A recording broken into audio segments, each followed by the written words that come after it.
राहुल गांधी केबे विवाह करिवे ए प्रश्न उत्तर नेता ठारू जनता समस्ते जानिबाकु चाहंती। एमितिक राहुल जे कोनोसी स्थान को जाती तांकु निहाती भावरे विवाह केबे करिवे बोली प्रश्नर सामना करिबाकु होइथाय। प्रतिथर राहुल ए प्रश्न उत्तर मजालिया शैली रे देई एड़ाई देइथांती। निकटरे रायबरेली रे राहुल गांधी एक विशाल रैली रे शामिल होइथिले। एही रैली रे जोग देइथिबा राहुलकर समर्थक माने प्रश्न करिथिले, सार आपण विवाह केबे करिवे? एही प्रश्न सुनी राहुल हसी हसी कहिथिले, मते लागुछि शीघ्र विवाह करिबाकु पड़िबो। एही क्रमरे भौणी प्रियंका राहुल गांधी विवाह प्रसंग में मुह खोलिछंती। प्रियंका कहिछंती, मु सर्वदा भाई राहुल को खुशी देखिबा पई चाहिथाए, तेणु सबुबेले मु तार पाखरे रही थाए। तार प्रतिटी काम को मु समर्थन करे।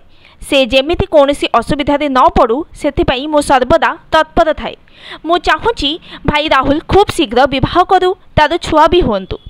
राहुल गांधी चलित लोकसभा निर्वाचन 2024 रे वायनाड सहित रायबरेली मध्य प्रार्थी होइछंती। निकटरे रायबरेली रे राहुल गांधी एक विशाल जनसभा को संबोधन करी कहिथिले, आमे क्षमता को आसिले महिला मानक अकाउंट को वर्षकु 1 लाख टंका लेखाई आसीबो। देशर सबु प्रांतर महिला एथिरु लाभवान हेबे। एहा आपण मानकर गोटिए भोट द्वारा संभव होई परिबो। Bureau report, news today.